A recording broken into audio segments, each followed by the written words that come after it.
February 19th, 1943. Vemork, Norway. A heavily fortified industrial facility clings to a mountainside above a frozen valley. Inside, machinery hums. Workers tend to massive electrolysis cells. They're producing something the Nazis desperately want: heavy water, deuterium oxide.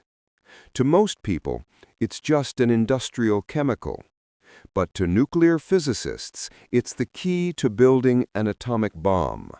And Nazi Germany has been stockpiling it for years. Tonight, that's about to change.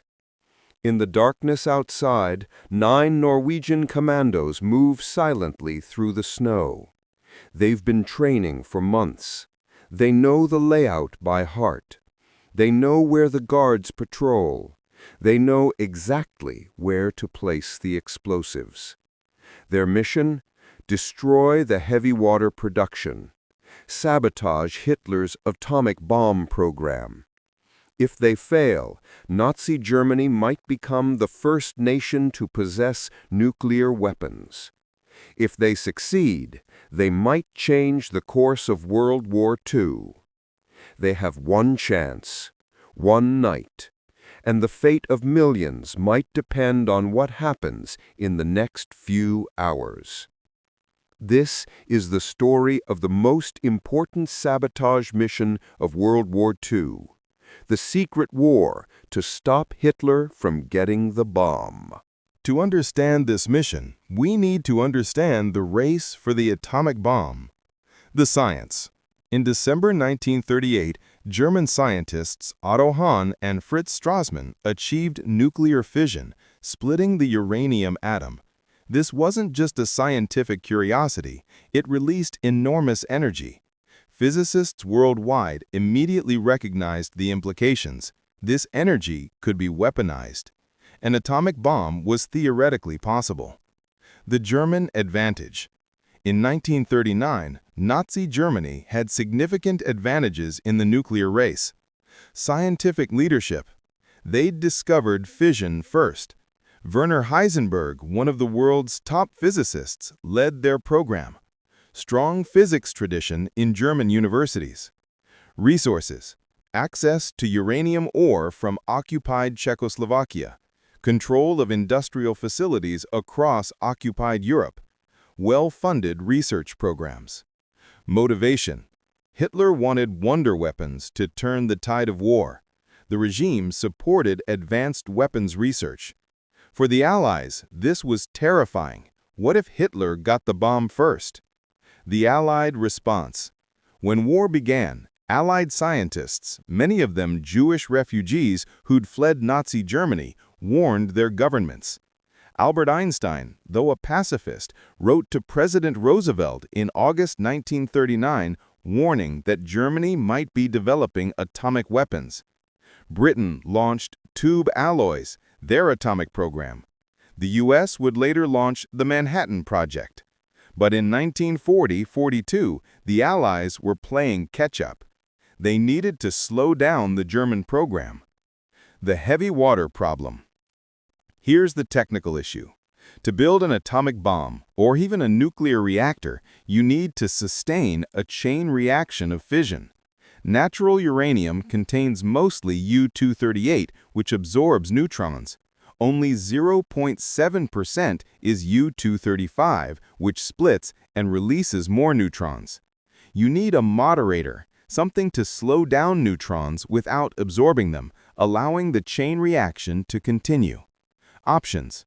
Graphite, pure carbon, what the U.S. would eventually use. Heavy water, deuterium oxide, more efficient but harder to produce. The Germans chose heavy water. Why Norway? Heavy water occurs naturally in tiny amounts, about 1 part per 6,000 in ordinary water. To produce large quantities, you need massive amounts of electricity to run electrolysis cells that separate it. Norway had something perfect: cheap hydroelectric power in abundance. The Norsk hydro plant at Vemork built into a mountainside, was the world's largest heavy water production facility. Before the war, it produced heavy water for scientific research. After Germany invaded Norway in April 1940, the Nazis took control of Vemork and ordered maximum heavy water production. By 1942, Germany was stockpiling heavy water at Vemork. Allied intelligence learned of this through the Norwegian resistance. The conclusion was alarming. Germany might be closer to a bomb than anyone thought. Something had to be done. The decision. In 1942, British intelligence and the Special Operations Executive, SOE, made a decision. Vemork must be destroyed. But how? Bombing was considered, but rejected. The plant was in a valley, difficult to hit accurately. A failed bombing would just alert the Germans. The solution? Sabotage. A small team of commandos would infiltrate, destroy the heavy water production, and escape. It sounded simple. It wasn't. The first attempt to sabotage Vemork was a catastrophe. Operation Freshman, November 1942. The plan: 2 gliders carrying British commandos would be towed by aircraft to Norway. They land near Vemork, attack the facility, and escape to Sweden. 34 British commandos from the 1st Airborne Division volunteered. November 19, 1942, the mission launched from Scotland. What went wrong? Everything. The weather was terrible: snow, ice, low visibility. One of the tow planes got lost in the storm. The glider's tow rope iced up and snapped. The glider crashed into a mountain. The second tow plane also encountered problems. Its glider crashed into a hillside. Of the 34 commandos and air crew, 8 died in the crashes. 5 were badly injured. The rest were captured by German forces. Under Hitler's commando order, captured commandos were not treated as prisoners of war. All survivors were tortured by the Gestapo, then executed. Operation Freshman was a complete failure. Every man lost. The Germans knew the Allies were targeting Vemork. They increased security. Back to the drawing board. The British and Norwegian governments in exile faced a dilemma. A second attack would be even harder, but the stakes were too high to quit. They needed a new plan, a better team, and people who knew the terrain. The solution? Norwegian commandos. Men who knew the mountains, who could ski, who could survive in winter conditions, and who were willing to die to stop Hitler from getting the bomb. The advance team, Operation Grouse.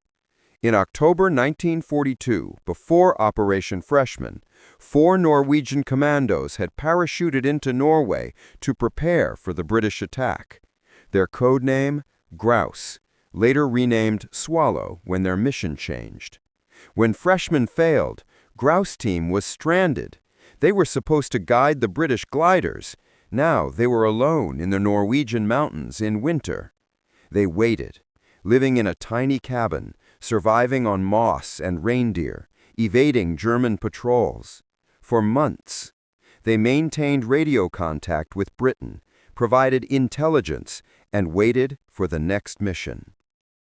Planning Operation Gunnerside. SOE planned a second attack. This time, no gliders, no British troops. 6 Norwegian commandos would parachute in, link up with the Grouse team, attack Vemork, and escape on skis to Sweden, 300 miles away across the mountains. The team was trained in Scotland through brutal winter conditions. They memorized the Vemork facility layout. They practiced with explosives. They trained until they could execute the mission blindfolded. Team leader, Lieutenant Joachim Ronneberg, 23 years old. The team knew the odds. Previous commando raids in Norway had high casualty rates. The freshman team had been wiped out, but they volunteered anyway. February 1943, the drop. February 16, 1943, the Gunnerside team parachuted into Norway. The drop went well. They retrieved their supply containers and skied to the rendezvous point. February 23rd, they met the grouse team, 10 men total now. They reviewed the plan, studied updated intelligence, prepared their equipment. February 27th, weather cleared. It was time. The mission was on. February 27, 1943. Night. The Vemork facility sits on a plateau carved into a mountainside. Below, a 600-foot gorge with a frozen river at the bottom. Security. Floodlights. Guard posts. Barbed wire. Minefields. A single bridge heavily guarded. 30 to 40 German guards plus Norwegian civilian guards. The Norwegian Commandos had two options: cross the guarded bridge, suicide, climb down the 600-foot gorge, cross the frozen river, climb up the other side, cut through barbed wire, break into the facility. Nearly impossible. They chose option 2. The approach. 11 p.m., the 10-man team moved into position. They descended the gorge, a terrifying climb in darkness. One slip meant death on the rocks below. At the bottom, they crossed the frozen river.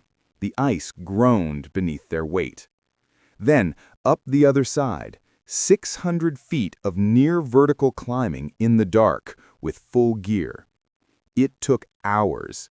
It was exhausted, but they reached the top undetected. The Germans never thought anyone would attempt that route. They didn't guard it. Breaking in. They reached the perimeter fence, cut through the wire. Now came the problem, getting inside the building. The plan was to use a cable duct, a tunnel for cables entering the building. Intelligence said it was big enough to crawl through. They found it. It was barely large enough. One man, Joachim Ronberg, and one other would go through. Ronberg crawled through the narrow duct, emerged inside the building, opened a door for the others. They were in. Inside Vemork. The heavy water concentration cells were in the basement, high concentration room. The team moved quickly and quietly. They encountered a Norwegian guard, a civilian. They held him at gunpoint, explained they were Norwegian Commandos, asked him to stay quiet. He cooperated. He wasn't going to die for the Germans. They reached the basement room containing the heavy water cells. Here was the target: 18 concentration cells, tall cylinders containing the heavy water. Placing the explosives. Ronberg and his demolitions expert, Knut Haukelid, prepared the charges. They had rehearsed this dozens of times. They moved efficiently. Plastic explosives placed precisely on each cell, fuses connected. 2-minute delay. They set the timers. Then they heard footsteps. A German guard was approaching. They hid, held their breath. The guard entered the room, looked around. He was meters from the explosives. Then he left, continued his rounds. The Commandos waited, then moved. They retreated, back through the corridors, out of the building. No shots fired, no alarm raised. The explosion. 2 a.m. The explosives detonated. A muffled boom. The building shook. Glass shattered. The heavy water cells were destroyed. 500 kilograms of heavy water, months of production, poured onto the floor and drained away. The mission was complete. Now came the hard part: escape. The escape. Alarms blared. Lights came on. Germans scrambled. But the Commandos were already gone, moving fast, into the darkness, into the mountains. The Germans searched, found nothing. How had the saboteurs vanished? The Commandos split into groups. Some headed for Sweden, 300 miles on skis. Others went into hiding in Norway, eventually escaping later. The journey to Sweden took weeks, crossing mountains, avoiding German patrols, surviving on minimal rations. All 10 men survived. 0 casualties. It was one of the most successful commando operations of the war. The German response. The Germans were baffled. How had Commandos penetrated their security, destroyed the facility, and escaped without a trace? They repaired the plant, increased security, resumed production. But the Allies weren't done. The Vemork raid delayed German heavy water production by months, but by late 1943, the facility was operational again. The Allies faced a decision: another raid or something more permanent. The bombing campaign. November 16, 1943, the U.S. Army Air Force bombed Vemork in a massive daylight raid. Over 140 B-17 bombers attacked. Hundreds of bombs fell. The plant was damaged but not destroyed. Heavy water production could continue. Worse, 22 Norwegian civilians were killed in the bombing, the very people the Commandos had tried to protect. The Germans made a decision: move all heavy water to Germany. Vemork was too vulnerable. The ferry sabotage. February 14, 1944. February 1944, the Germans prepared to ship all remaining heavy water to Germany. The route? By rail to Lake Tinn, then by ferry across the lake, then rail again to Germany. The ferry? SF Hydro, a civilian vessel. If the heavy water reached Germany, it would be nearly impossible to stop the atomic program. Knut Haukelid's decision. Knut Haukelid, one of the original gunnerside commandos, was still in Norway, now working with the resistance. He received orders from SOE: stop that shipment, by any means necessary. The only option: sink the ferry. But the ferry carried civilians, women and children, Norwegian families. Haukelid faced an impossible moral choice: allow Hitler to potentially get atomic weapons, or kill innocent civilians. He chose to sink the ferry. The sabotage. February 19, 1944. Haukelid and a small team boarded the ferry at night while it was docked. They planted explosives in the bow, with a timer set to detonate when the ferry reached the deepest part of the lake. February 20th, morning. The ferry departed with 39 drums of heavy water, German guards, Norwegian crew, civilian passengers. Mid-lake, the explosives detonated. The ferry sank in minutes. The water was 1,300 feet deep. Casualties? 14 Norwegian civilians died, including crew. 4 German soldiers died. 29 people survived. All 39 drums of heavy water sank to the bottom of Lake Tinn.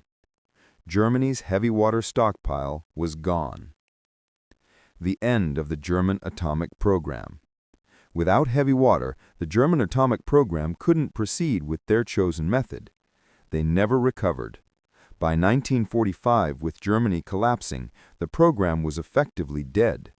When Allied forces captured German atomic scientists in 1945, they found no working reactor, no bomb design close to completion, theoretical research but no practical progress toward a weapon.